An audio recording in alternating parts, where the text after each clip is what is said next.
మన ఎంబడి ధర్మం ఉంది, రామరాజ్యం అని. కాబట్టి మనకు ఎవరి వాళ్ళకే ధైర్యం ఉంది. ఈవెన్ ఆడవాళ్ళకి కానీ మగవాళ్ళకి కానీ మేము ధైర్యంగా ఎదుర్కోగలుగుతాం. కానీ వాడు నలుగురు ఉంటేనే రాగలుగుతాడు, ఎదుర్కోగలుగుతాడు.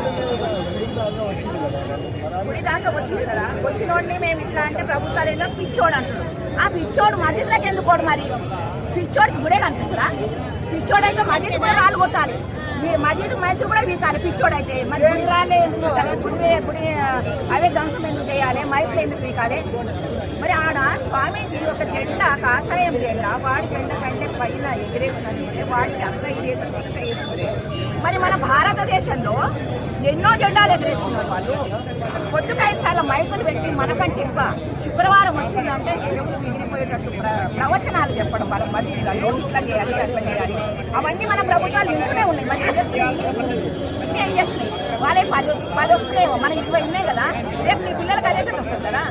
ఇప్పుడే రాజ్యమే, రేపు మీ పిల్లలు ఏమేనాలి? కాపాడుకుంటేనే కదా భారతదేశం అనేది ఉండేది. అవును మరి వాళ్ళు అక్కడ ఉన్నవాళ్ళు ప్రభుత్వం ఊపలేదా? వాళ్ళు ఏం చేసినా కూడా మన ప్రభుత్వం మరి మనం చేసుకుంటే ఎందుకు వాళ్ళు మూసుకుంటుంది? కాలర్ బట్టి ఏం చేసి మరి మన దగ్గర కూడా బంద్ చేయండి. మరి వాళ్ళు తీసిన జెండా భారతదేశం, భారతీయులకి వాళ్ళ జెండాలను తీసేసేయమనండి, వాళ్ళ మైకులను తీసేసేయమనండి. అప్పుడు మిమ్మల్ని ఒప్పుకుంటాం. వాడు ఎక్కడో ఒక్కటి చేస్తే ఒక్కడే కదా అని అంటుంటే అందరూ ఒక్కరు పోయి కదా. మీరేమేంటారు అప్పుడు రాజ్యాన్ని? మీరేమో రాలని అంటారా? ఎవరుంటారు? వాళ్ళ శ్మశానాలకి ఇక మీరు అధికారం ఉంటే వాళ్ళ శ్మశానాలకు, వాళ్ళ మొదలకే కాదు. మనం ఎవరు ఉండాలి? మేము హిందువులం. మాకు తెలిసిన రామాయణం, రాముడు ఎలా ధర్మంగా పయనించిందో ఆ ధర్మ మార్గాలను నడుచుకోమని హిందూకి నేర్పించింది మన ధర్మం. కాబట్టి మేము ఎవరిని హింసించలేదు, హింసించబోము కూడా. ఇప్పుడు చేయాలంటే ఇదే చేసింది. అదే ముస్లింలు చేసి ఉండి ఇప్పుడు ఇక్కడ ఎన్ని గొడవలు అయితే తగిల పడిపోతుండే, ఇది వాడిపోతుండే, అవి ఓడిపోతుండే, ఇవన్నీ మంట కలిపి పెట్టేసేస్తుండే. అది మన వాళ్ళని చేసినామా? ఏం చేయలేదట. మాకు నేర్పలే. మా హిందూ ధర్మం అట్లాంటిది నేర్పదు. ఎవరికైనా ఆకలి వస్తే అన్నం పెట్టు అని చెప్పింది, కానీ ఎవరిని హింసించమని చెప్పలేదు. అందుకని మా తెలుగు రావద్దు. మా తెలుగు వస్తే మాత్రమే ఊరుకునేది. జై శ్రీరామ్. లేదా మేమిద్దరం మాకు నలుగురని పిల్లల్ని కనండి, అందులోపల ఒకరిని దేశ సేవకు పంపండి, ఒకరిని ఆధ్యాత్మిక మార్గంలో పంపండి, ఇద్దరిని కుటుంబ రక్షణ కోసం పెంచుకోండి. కాబట్టి ఇకనైనా మన యొక్క సంఖ్యని పెంచుకోవాలి. మనలో ఉన్నటువంటి ఈ యొక్క కులభావన ఏదైతే ఉందో అది విడిచిపెట్టాలి.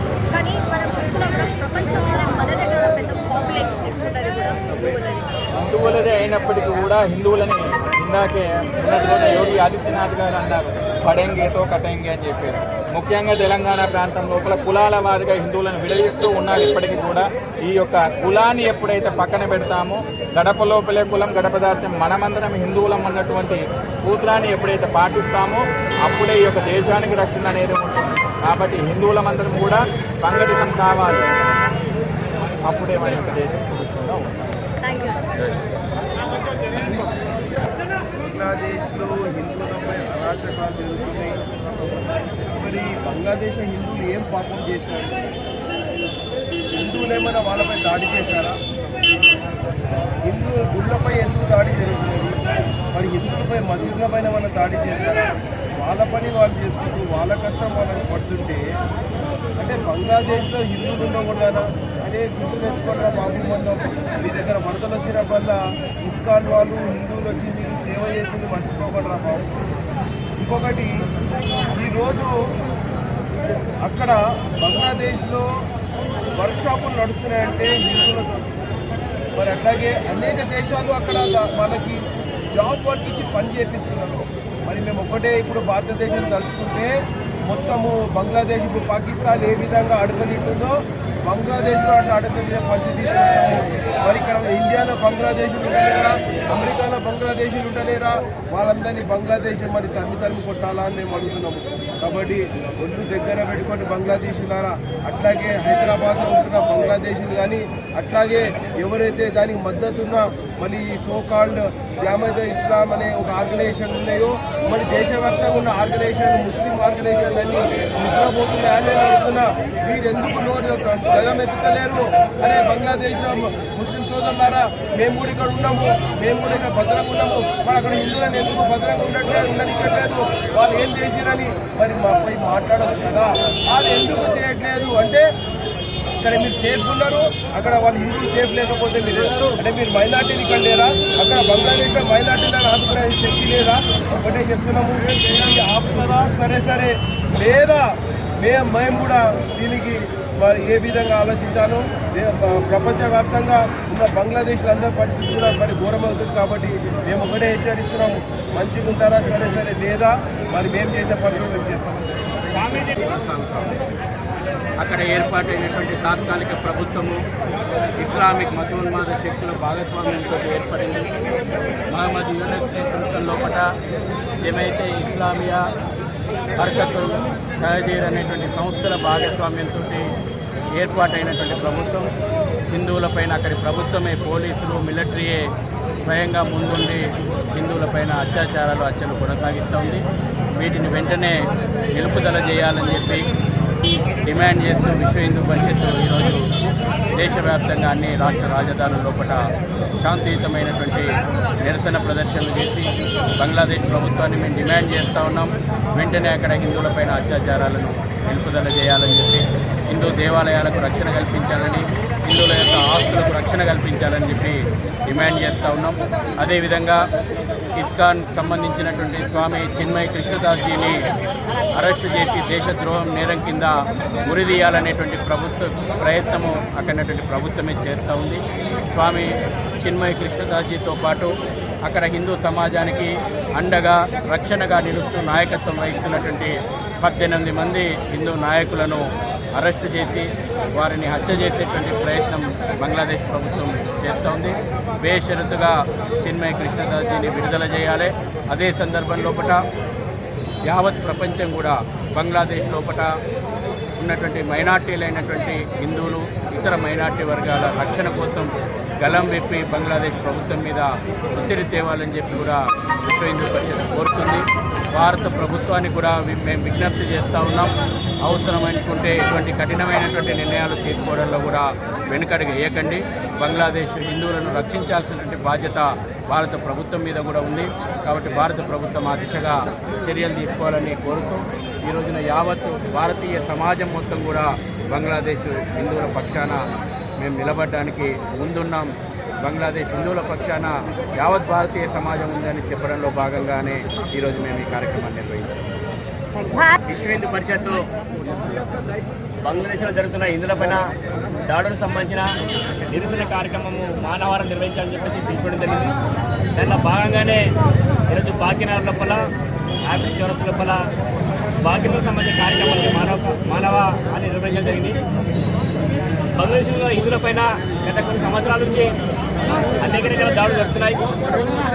ఈ మధ్యన ఏమంటే షేక్ హసీనా ప్రభుత్వం పోవడానికి కారణం కూడా ఇవి అందరూ సపోర్ట్ ఇస్తుంది. కురాల జిల్లాలో ఎక్కడ జిహాద్ తీవ్రవాదం ఆమె దించేసింది. అప్పటి నుంచి ఏమంటే హిందువులపైన దాడులు జరుగుతూ హిందూ మందిరాలు ధ్వంసం చేయడము, విగ్రహాలు ధ్వంసం చేయడము, మహిళలను హత్య చేయడము, అత్యాచారం చేయడము, ఇలాంటి దుర్మార్గ ఘటనలన్నీ జిహాద్ తీవ్రవాదం చేస్తుంది అక్కడ. కాబట్టి హిందువులు భయభ్రాంతులకు గురవుతున్నారు.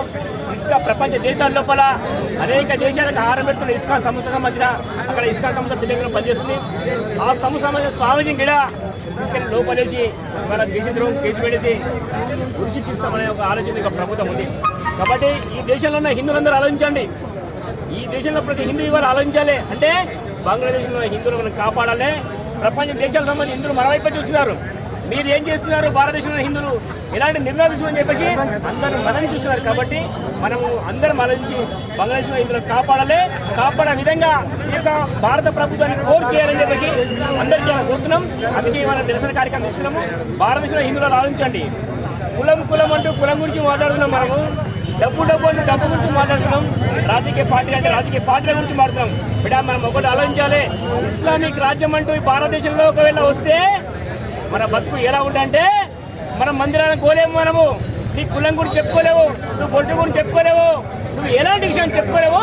లాస్ట్ ఒక టోపీ పెట్టుకోవాలి, ఒక బురికి వేసుకోవాలి, మనం అల్లా అంటూ మనం జీవించాల్సిన పరిస్థితి మనకు వస్తుంది.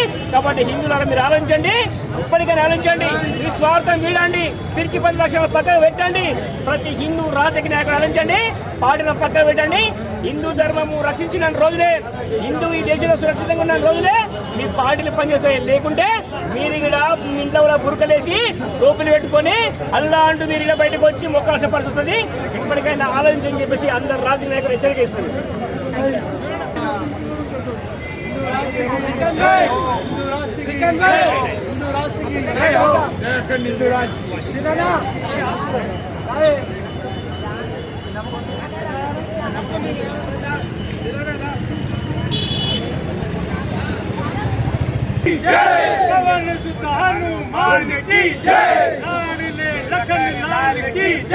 उमापति महादेव की जय। बोलो जी भाई सब संतान की जय। बोलो जी भाई बोलो जी भाई बोलो जी भाई भोले की धर्म की अधर्म का रानियों में विश्व का गौ माता की गंगा माता की तुलसी माता की सनातन वैदिक धर्म की हिंदू राष्ट्र की श्री राम जन्मभूमि की कृष्ण जन्मस्थान की काशी विश्वनाथ की गौ हत्या भस्म